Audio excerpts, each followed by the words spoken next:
Good morning, my beautiful people. It's your girl Gala. I am excited to share with you all that I'm going to be doing some other changes. I'm sure a lot of you have noticed that there's been a lot going on.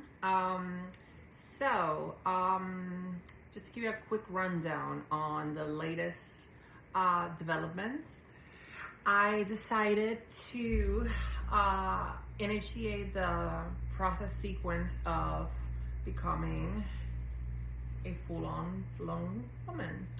And I'm excited that it's official. I am very sure about this change. I have been in this process since I was little, really. And for the longest time, I realized that there were a lot of things that didn't make sense to my exterior. I guess my hormonal system was kind of like hinting a couple of things as I was developing. I always had, a small waist, big hips. So I would think that was okay and normal, and that's just part of humanity, which it is. But at that time, I would get picked up on a lot for the way that I walk and the way that I would move around. So little by little, I started realizing very soon that I always felt female.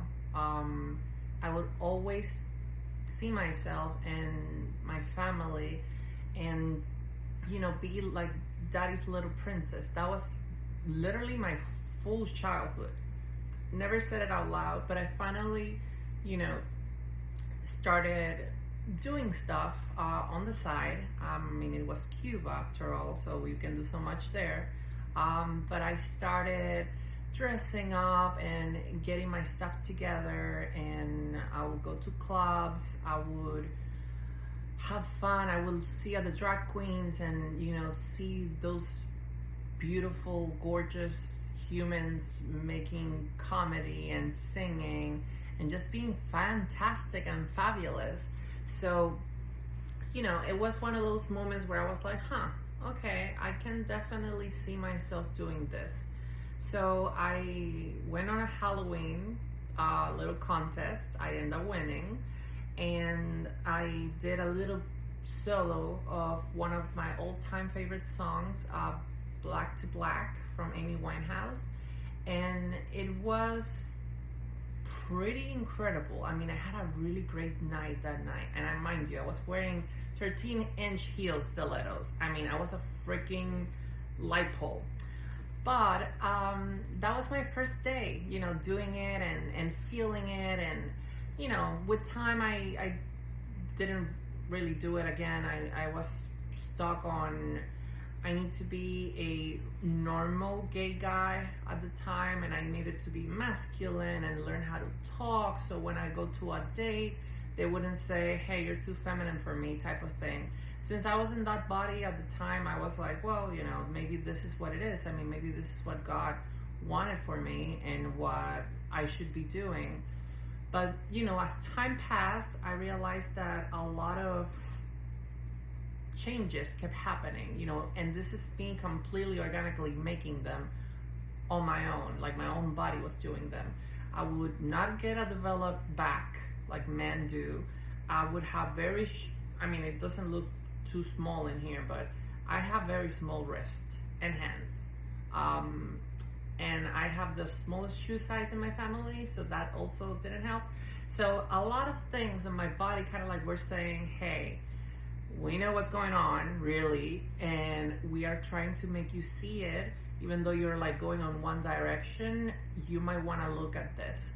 So it took a lot of years, really, to finally absorb it. I went through a lot of medical history to get to the final, the final version of ourselves. So there's, depending on how economically stable you feel like, depending on how quick you need to get it done, because you got, dysphoria, and you want to love yourself, you want to be able to get in front of a mirror and say, damn, this is me and I'm okay with it. So whatever that takes,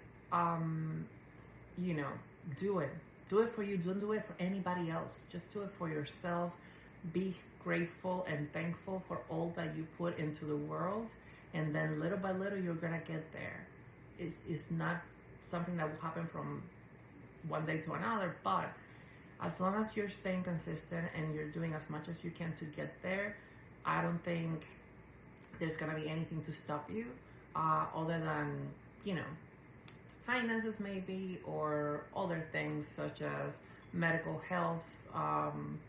Lordy, here's what I'm telling you, like, I cannot do a full video without getting all these pop-ups. That's why I need to, like, kill the notifications, but then whatever. So anyways, so we have all of these going on. I am going through speech pathology therapy, which helps me place my voice in the right register and be able to work with what I have. Luckily I have a very extend vocal register. I believe from the last time that I checked it, it was like 8.2 to 8.5, and sometimes it can go higher than 8.5, but that's kind of like the safe perimeter where I might want to do a whistle sound, and it might not go whistle like Mariah Carey. It might sound like a teapot. I can do it, but still, it's not my safe spot. So I want to work with what I have, get all of that situated. Eventually, I'm going to get removed of this little guy right here, because that's something that really I don't like. And I mean, I look at myself in the mirror and I'm like, damn, that's the thing. I'm doing laser hair removal since I'm not doing hormones. Obviously, there is a lot that is still happening with this body. So the idea is for me to be able to do all of this without, you know, the hormones, which essentially is what everybody else will do. But in my case, I have a lot of reasons not to go that route. If later on I realize that there's something missing, I mean, hormones is just pills, it's just patches, it's just a shot. It's something that you can do, and it will take time and, you know, getting there. So if I decide to do that, they're available, they're there. I have the doctor for it. You know, if you need information on that, I can definitely be able to provide all of that if you're interested in getting into hormonal treatment. I have done a lot of research on the subject of transitioning and surgeries and hormones and speech pathology and surgery to like make like a I don't remember the name. I think it's called glosto something. It's a surgery essentially that it helps with your voice to get it like a lot more higher. The problem with it that I am seeing, one is I don't know anybody that has done it themselves. Two is a lot of people, when they're done with it, they get a very raspy and almost like no air type of voice. Like they sound very much so like they have a cold.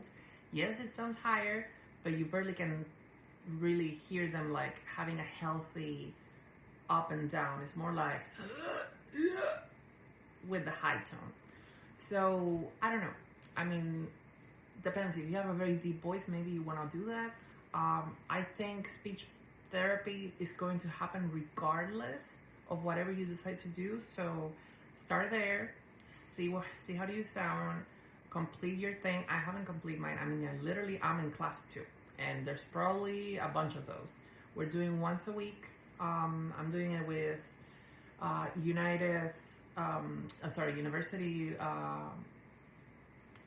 University Medical, can't remember, but you know, UHMC, I think is their thing. So I'm doing it with them. I am with the whole child. I need some background lights. Doing the whole process there, and then, you know, little by little, we talk so that I could reply, and in the process, he's like, hey, you have this, and this, we can work on this, and blah, blah, blah, blah, and I was like, okay, this is the guy. He's talking my language. Like, that's me right there. And another person expertise and all that, but I'm just kind of like that nitpicky on things.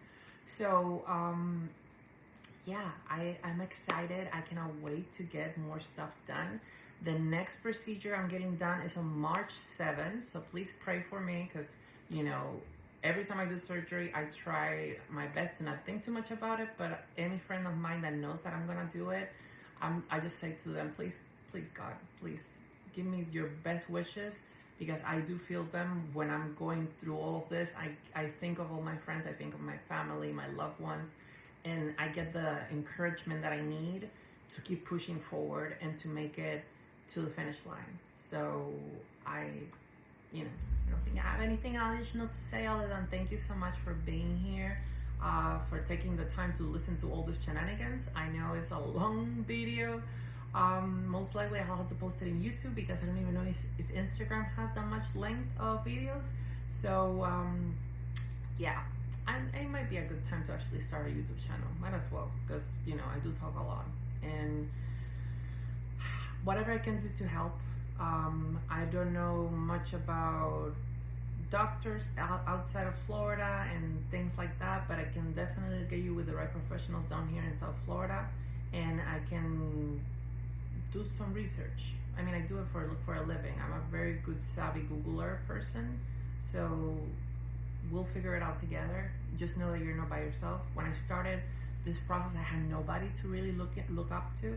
I looked at videos, and those videos were pretty much the things that gave me the most important key elements that I needed, so I can know how to proceed on these things.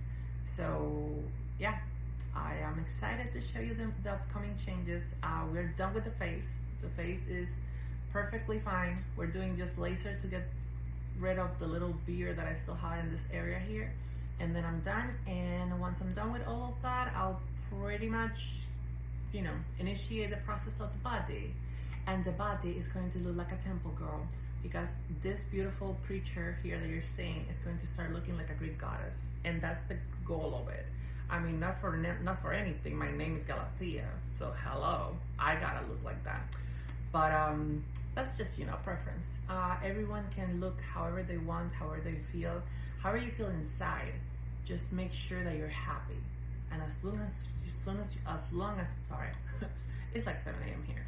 As long as you're happy, the world will be your oyster, because by you having that happiness, you're going to spread that happiness across all the people around you, and that, my friends, is the best feeling ever.